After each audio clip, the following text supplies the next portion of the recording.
अल्हम्दुलिल्लाहि रब्बिल आलमीन वस्सलातु वस्सलामु अला सय्यिदिल मुरसलीन अम्मा बअदु फ़अऊज़ु बिल्लाहि मिनश शैतानिर रजीम बिस्मिल्लाहिर रहमानिर रहीम। तो चलिए हम सबक नंबर 3 का आगाज़ करते हैं। सबक नंबर 3 का नाम है हरकत। अब हमारा सवाल है कि हरकत किसे कहते हैं। हरकत की जमा हरकात है।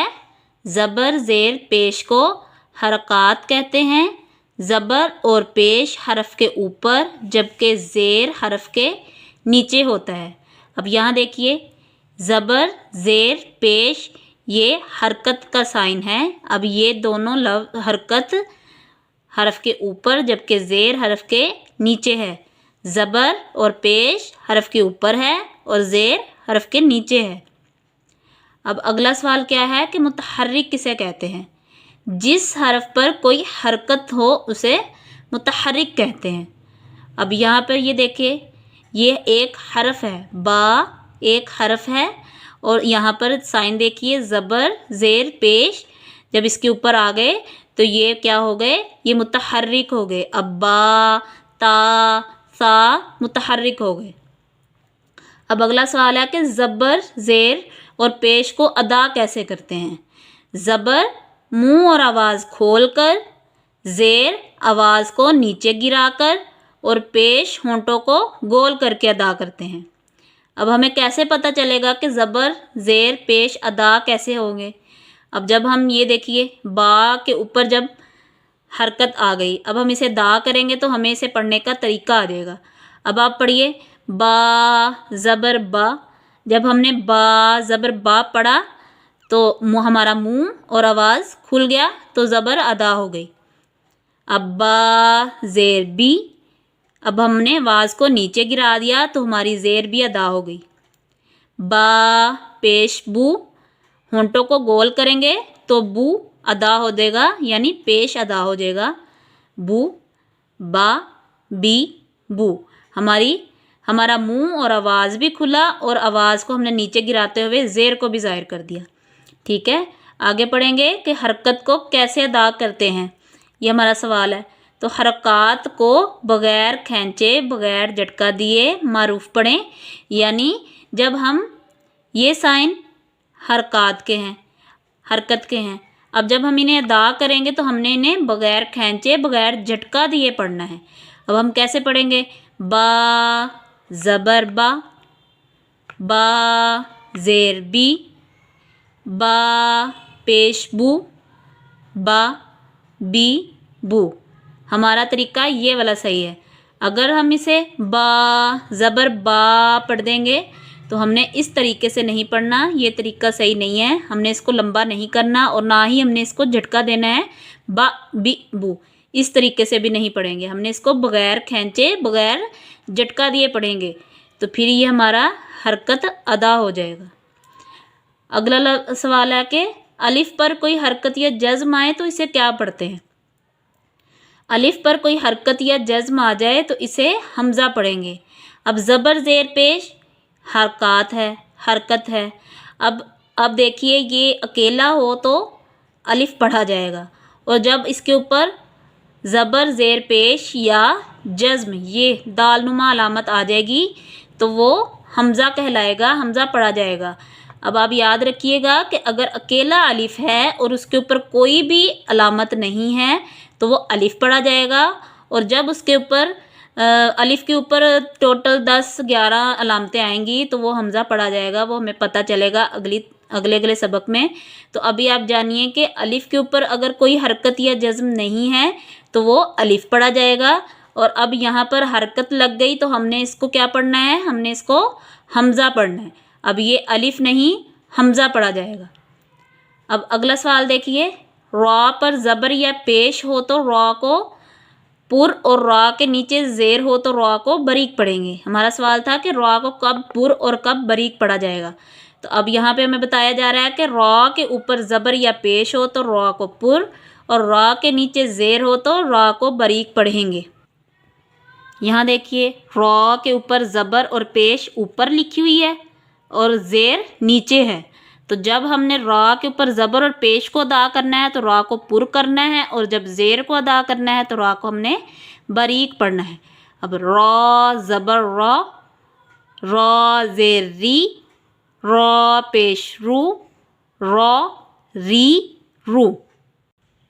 अब चलिए हम अपने सबक का आगाज़ करते हैं। मैं पढ़ती हूँ, आप मेरे पीछे दोहराइएगा। अऊज़ु बिल्लाहि मिनश्शैतानिर्रजीम,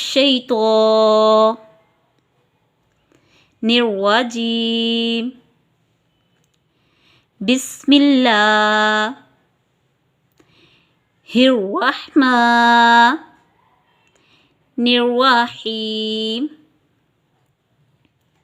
हमज़ा ज़बर आ,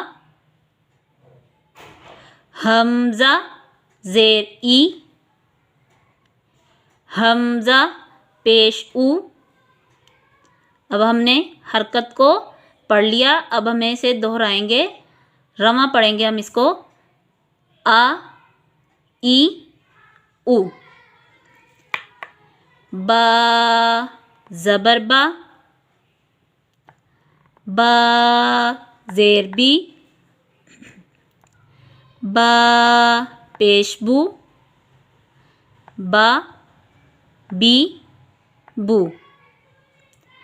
ता ज़बर ता, ता ज़ेर ती, ता पेश तू, ता ती तू। सा ज़बर सा, सा ज़ेर सी, सा पेश सू, सा सी सू। अब हमने सा को अदा करते वक्त सीटी की आवाज़ नहीं लानी, हमने इसको नरमी से पढ़ना है।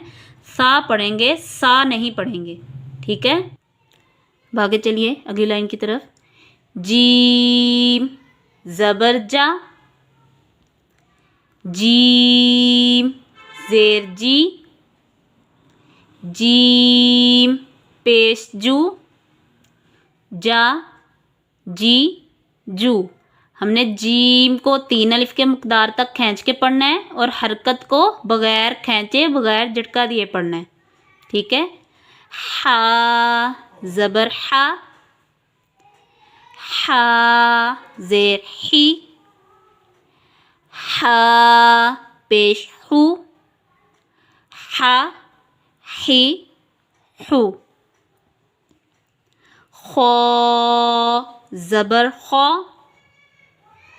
खो ज़ेर खी, खो पेश खू, खो खी खू। अब खो हरूफ मुस्तआलिया में से आ गया तो हमने इसको मोटा करके पढ़ना है, यानी पुर करके पढ़ना है। दाल ज़बर दा, दाल ज़ेर दी, दाल पेश दू, दा दी दू। अब अगली लाइन देखिए। ज़ाल ज़बर ज़ा, ज़ाल ज़ेर ज़ी, ज़ाल पेश ज़ू, ज़ा ज़ी ज़ू। अब ज़ाल को भी हमने नरमी से अदा करना है, ना कि सख्ती से, ना कि सीटी की आवाज़ लानी है इसमें, ठीक है। रॉ ज़बर रॉ, रॉ ज़ेर री, रॉ पेश रू, रॉ री रू। अब अगली लाइन देखिए। ज़ा ज़बर ज़ा, ज़ा ज़ेर ज़ी, ज़ा पेश ज़ू, ज़ा ज़ी ज़ू। अब हमने ज़ा में सख्ती और सीटी की आवाज़ लाजमी लानी है, जो जैसा कि आपने पीछे पढ़ा है कि ज़ा और सीन और सौद को सख्ती से और सीटी की आवाज़ आनी चाहिए, ठीक है। सीन ज़बर सा, सीन ज़ेर सी, सीन पेश सु सा सी सु। शीन ज़बर शा शीन ज़ेर शी शीन पेश सु शा शी शु। सोद ज़बर स्वा सोद ज़ेर सी सोद पेश सु स्वा सी सु। अब स्वाद को हमने सा नहीं सौ पढ़ना है, स्वाद को हमने सौ ही पढ़ना है। सीन में और स्वाद में फ़र्क करना है, सौ पढ़ेंगे, ठीक है। और सीटी की आवाज़ लाएंगे इसमें। तो उम्मीद करती हूँ कि आज का सबक आपको समझ आ गया होगा। तो बकिया हिस्सा हम अगले दिन पढ़ेंगे। तो इंशाअल्लाह अज़्ज़ व जल आप इसको अच्छे से याद कीजिएगा।